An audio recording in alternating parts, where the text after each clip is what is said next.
de Deus no Evangelho segundo escreveu Mateus, no capítulo 7, do versículo 13 até o versículo 23. Os irmãos que acharam, vamos nos colocar de pé, em reverência à palavra de Deus. Eu vou ler, peço aos irmãos que acompanhem. E desde a leitura, irmãos, nós, como servos de Deus, nosso coração estamos falando com o Pai. Fala, Senhor, teu servo ouve. Assim diz a palavra de Deus em Mateus 7, 13 a 23. Entrai pela porta estreita, larga é a porta, e espaçoso o caminho que conduz para a perdição, e são muitos os que entram por ela. Porque estreita é a porta, e apertado o caminho que conduz para a vida, e são poucos os que acertam. Acautelai dos falsos profetas, que se vos apresentam disfarçados em ovelhas, mas por dentro são lobos roubadores. Pelos seus frutos os conhecereis. Colhem-se, porventura, uvas dos espinheiros, ou figos dos abrolhos? Assim toda árvore boa produz bons frutos, porém a árvore má produz maus frutos. Não pode a árvore boa produzir frutos maus, nem a árvore má produzir frutos bons. Toda árvore que não produz bom fruto é cortada e lançada ao fogo. Assim, pois, pelos frutos os conhecereis. Nem todo o que me diz, Senhor, Senhor, entrará no reino dos céus, mas aquele que faz a vontade de meu Pai que está nos céus. Muitos naquele dia hão de dizer-lhe: Senhor, Senhor, porventura não temos nós profetizados em teu nome? Em teu nome não expelimos demônios, e em teu nome não fizemos muitos milagres? Então lhes direi explicitamente: nunca vos conheci. Apartai-vos, pois, de mim, os que praticais a iniquidade. Hein? Sentai-vos, irmãos.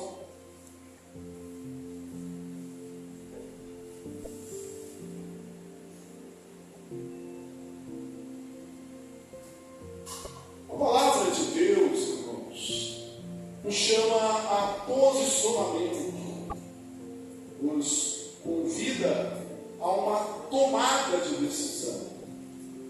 Não há meio termo, não há como ficar em cima do muro. Em toda a Bíblia, nós vemos essa necessidade de decidir. O Senhor Jesus, em outro lugar, nos ensinou, dizendo: o nosso sim deve ser sim, e o não deve ser não. Sim, sim, e não.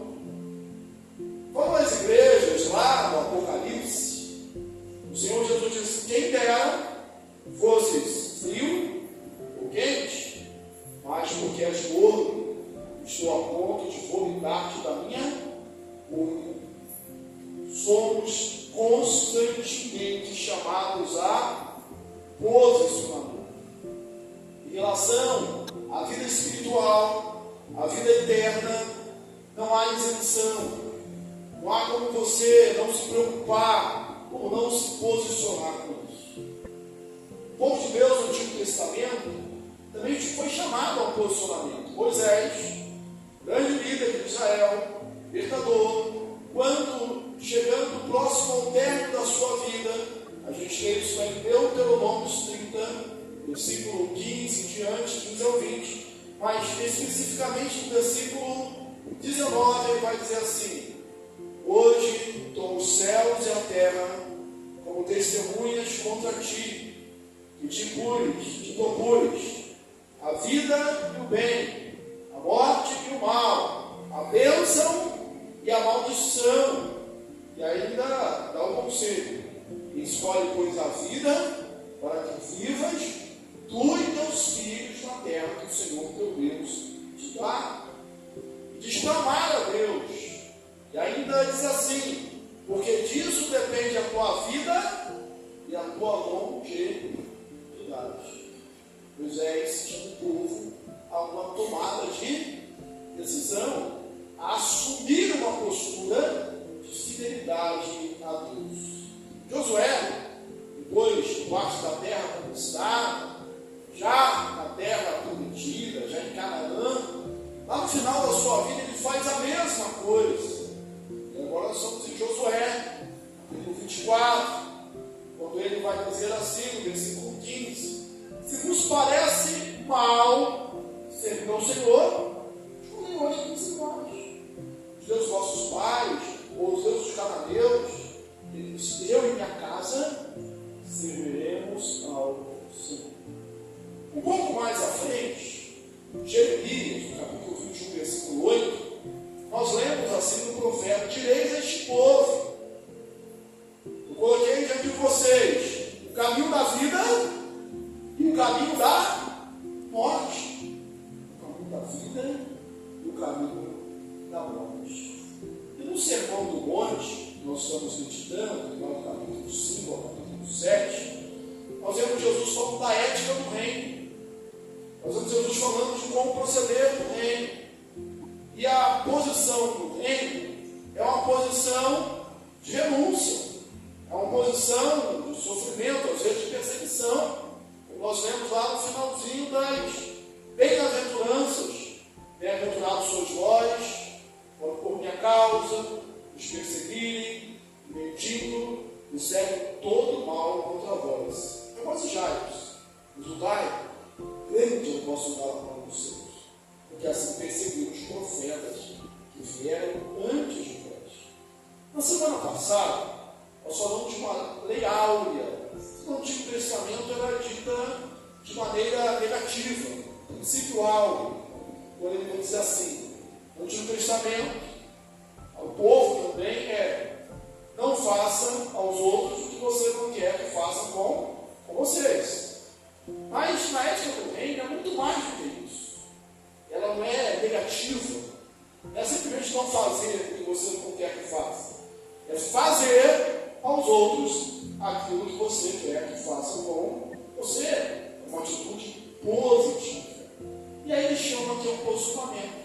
Versículo 13 e 14: entrai pela porta estreita, porque larga é a porta, espaçoso o caminho que conduz para a perdição, e são muitos os que entram por ela.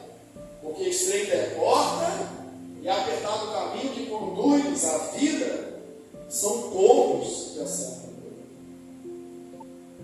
Esse mesmo texto, ele é citado por Jesus lá em Lucas, no capítulo 13, versículo 24, quando um homem chega para Jesus e diz assim: Senhor, são poucos os que vão ser salvos.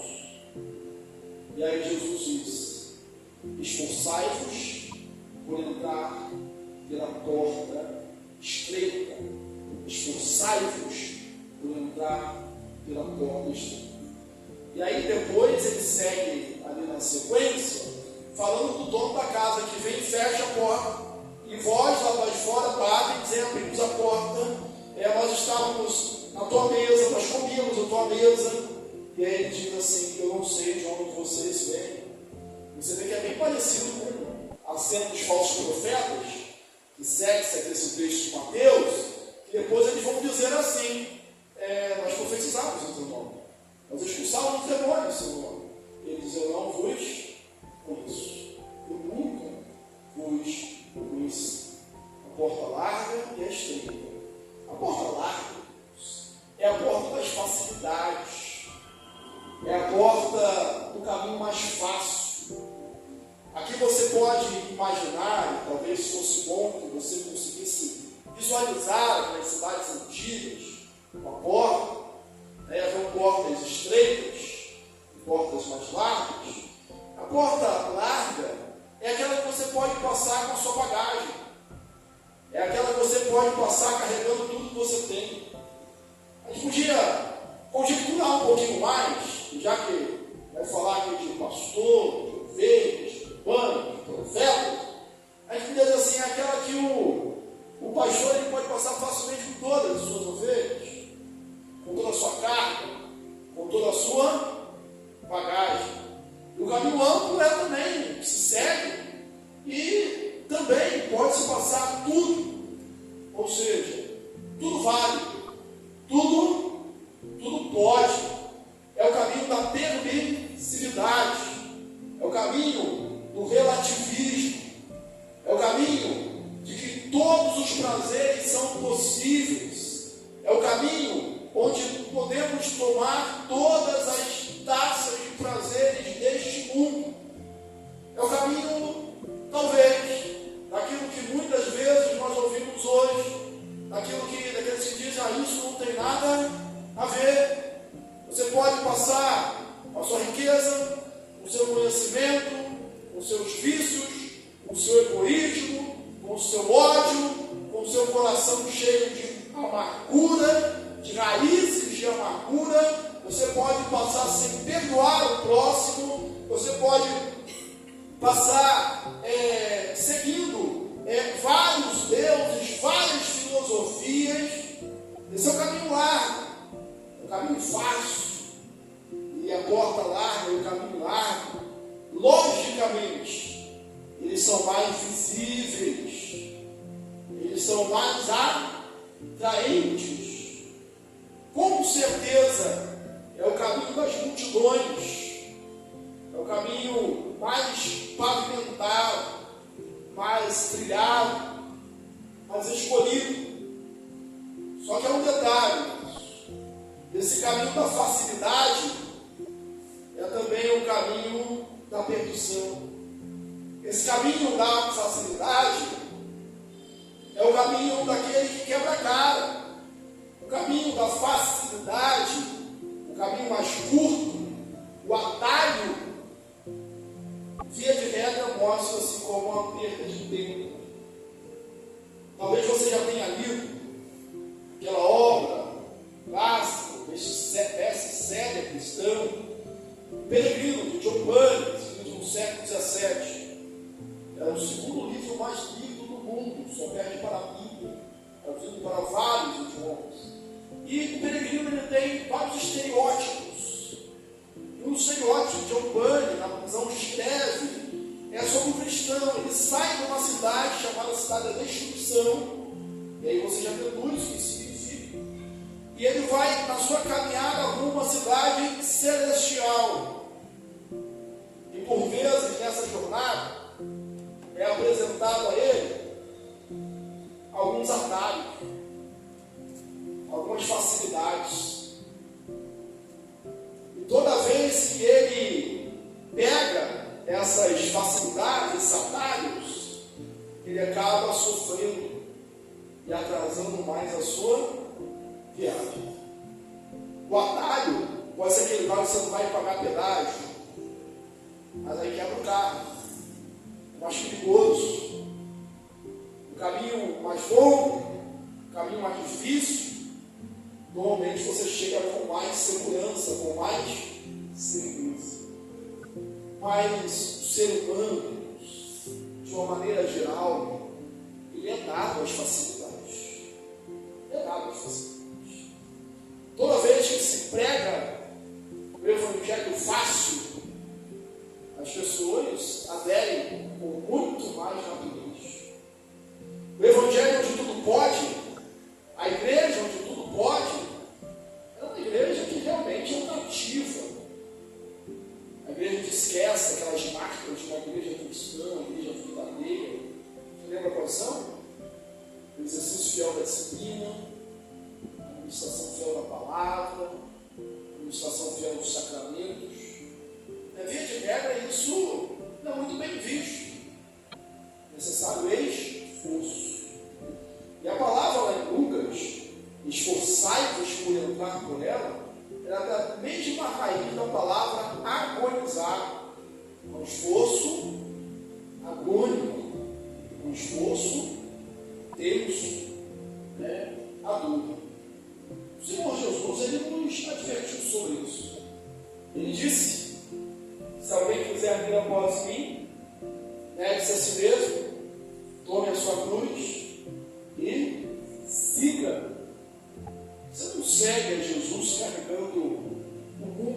bagagem nas suas costas.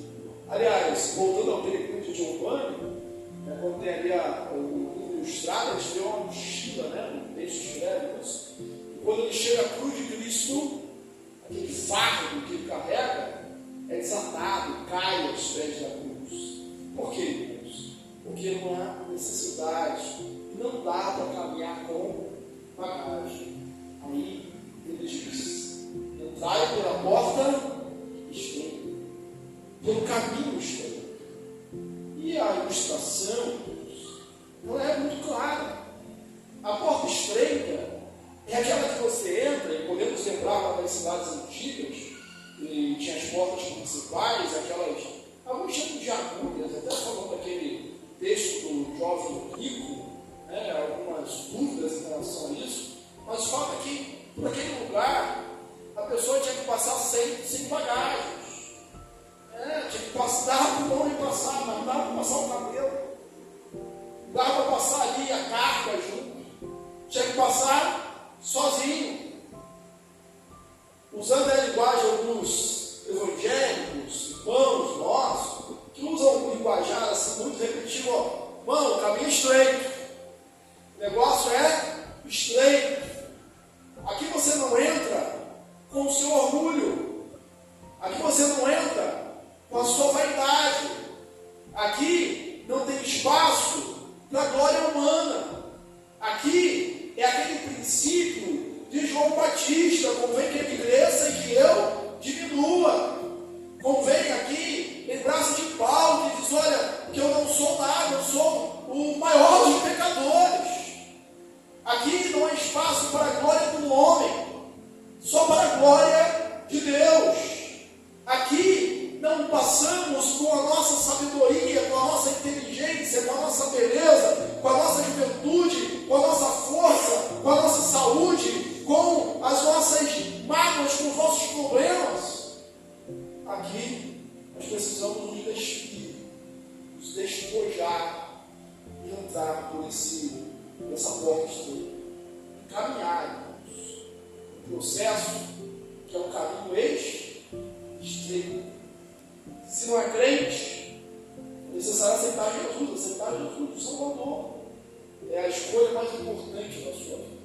Se é necessário manter-se firme, decidir-se e buscar a santificação, porque essa é a vontade de Deus para a sua vida.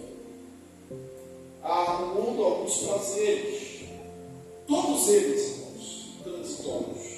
Nós estamos acompanhando aqui essa série de mensagens. A gente já falou sobre os tesouros. É sempre escolha, entre os dois tesouros, entre os dois caminhos. Semana que vem a gente vai ver sobre os dois fundamentos. Escolha. Não dá para ficar juntando tesouros onde a traça e a ferrugem corrói, onde os ladrões escapam em bolsos. Todos eles transitórios.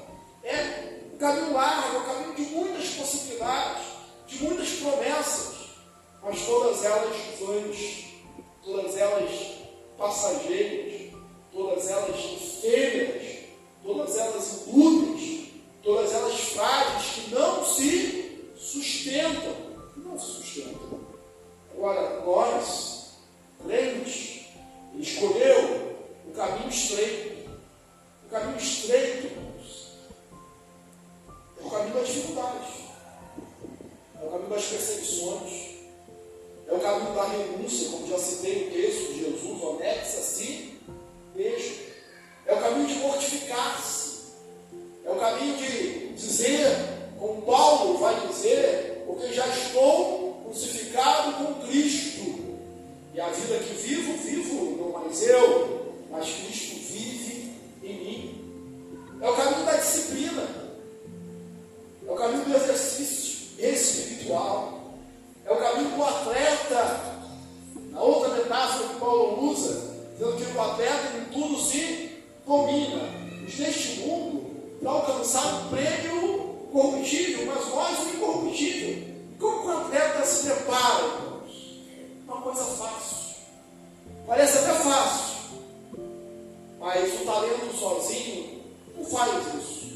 Nessa dedicação, necessário treino, é necessário esforço, até parece fácil. Mas para você dominar uma arte, você vê o músico tocando, orquestra, sinfonia, você fala assim, nossa, parece fácil. Mas são horas de dedicação. Você vê um profissional resolvendo um problema que para você é um bicho de 7 cabeças, ele resolve com um estalar de dedos. Aí você diz, foi muito fácil. Mas não foi um caminho fácil. Não é um profissional formado online que faz isso. Uma crítica sobre os cursos online, não tá? Mas foi necessário dedicação, esforço. Ele construiu uma carreira. Foi conhecimento acumulado ao longo dos anos. Ele domina aquilo ali. Parece fácil. O caminho estreito, Deus, é o caminho mais longo, é o caminho mais difícil, mas eu vou dizer para você, é o caminho certo. É o caminho que você sabe onde vai chegar. É o caminho que leva ao céu. Os outros caminhos aprazíveis são atalhos que levam para a perdição. Então, é melhor, mais sábio, mais inteligente, escolher um caminho apertado, estreito, mas que te leva para a vida, que te leva para lá na frente. Ouvir a voz doce do Salvador de Jesus dizendo: vinde, benditos do meu Pai, que está na posse do reino que nos está preparado antes da fundação do mundo. Mas há um outro aspecto aqui que se segue. Você vai perguntar, mas o que tem a ver esse caminho estreito e o caminho largo, essa escolha, com que Jesus vai citar agora no texto maior sobre os falsos profetas? O que tem a ver? Tem tudo a ver, irmãos. Porque, primeiro, o que impede o homem de andar pelo caminho estreito é a sua vaidade, é o seu egoísmo, é a sua autossuficiência. São esses instrumentos do inimigo na vida do homem, da carne, do pecado. Mas a outra coisa que impede, ou que tira a luz do caminho, desse processo, são os falsos profetas. São aqueles que ensinam errado. E algumas características do falso profeta. Uma delas é que o falso profeta, ele parece muito com o verdadeiro profeta. Ele tem voz de profeta, vamos dizer assim. Ele tem linguajar de profeta. O profeta antigamente se vestia com veste de pelo, como João Batista. Ele tem veste de profeta, ele tem capa de profeta. Mas ele não é profeta. Mas ele é muito parecido. E aí, até que se dissipa entre o verdadeiro e o falso, muitos vão pelo caminho rápido. Quando ele fala aqui do pastor, usando essa questão do falso profeta, o falso profeta ele não tem cuidado da ovelha, ele tem cuidado do rebanho. Ele parece mais, não é. Ele é a ovelha, ou melhor, o lobo em pele de ovelha, mas não se engane. Por baixo da pele, por baixo da lã branca e macia, tem um lobo voraz, querendo devorar o rebanho. Ele não tem cuidado do rebanho. Ele quer apenas explorar o rebanho. Não se preocupe muito com isso, porque naquele dia o Senhor Jesus vai esfolar, vai tirar essa pele falsa, e vai ser visto como um falso profeta. E ele vai dizer: nunca vos conheci. Inclusive há sinais. Não é conhecido pelos falsos, pelos sinais, melhor dizendo. Eles dizem que Jesus não contestou isso. Nós em teu nome ensinamos, em teu nome profetizamos, e em teu nome expelimos demônios. Jesus não precisa mentir, você não precisa nada disso. Não pode fazer tudo isso. Mas, se não for de verdade, se não tiver entrado pelo caminho estreito, pela porta estreita,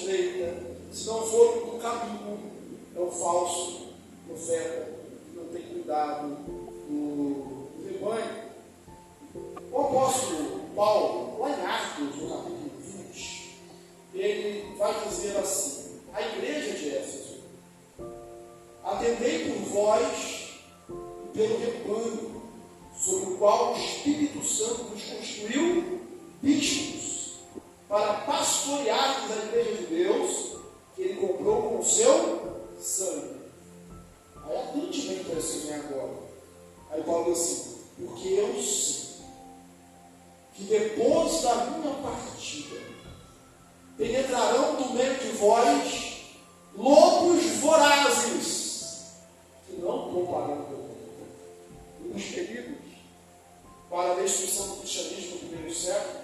Não foi só perseguição, não foi perseguição, mas outros foram falsos profetas, muitos deles gnósticos, que ensinavam doutrinas falsas, que misturavam o evangelho com outras coisas. Do lado gnóstico, do outro lado judaizantes, querendo contaminar a mensagem.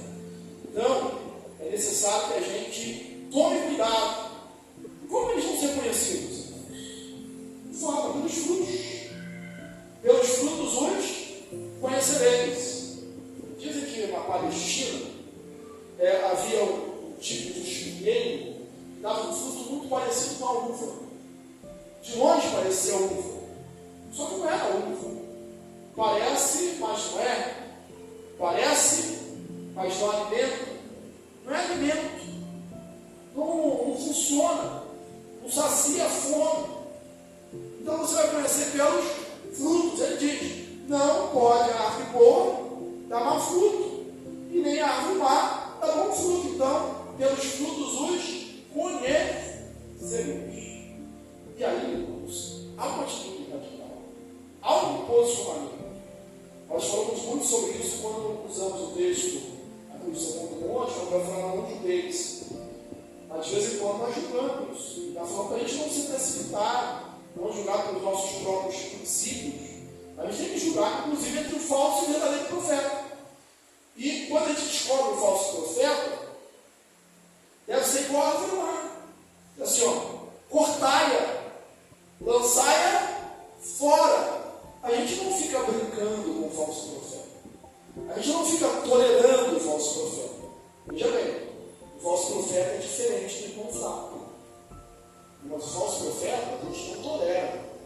A gente tira do nosso meio. Ele deveria fazer isso com a mesma certeza, com a mesma prontidão daquele que tira a árvore má, que não produz bons frutos.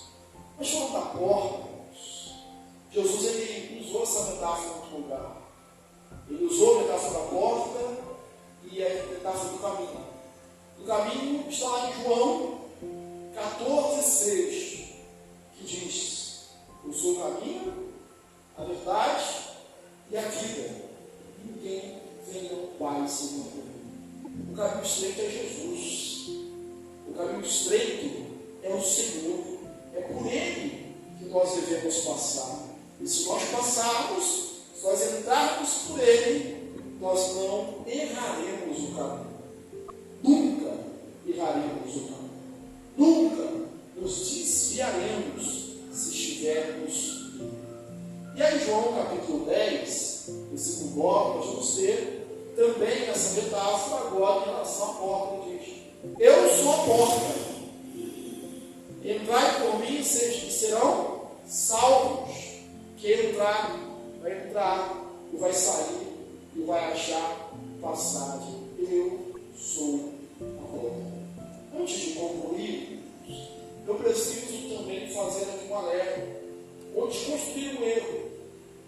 Embora o apelo seja para entrar pela porta, não é por obras, não são os nossos méritos pessoais.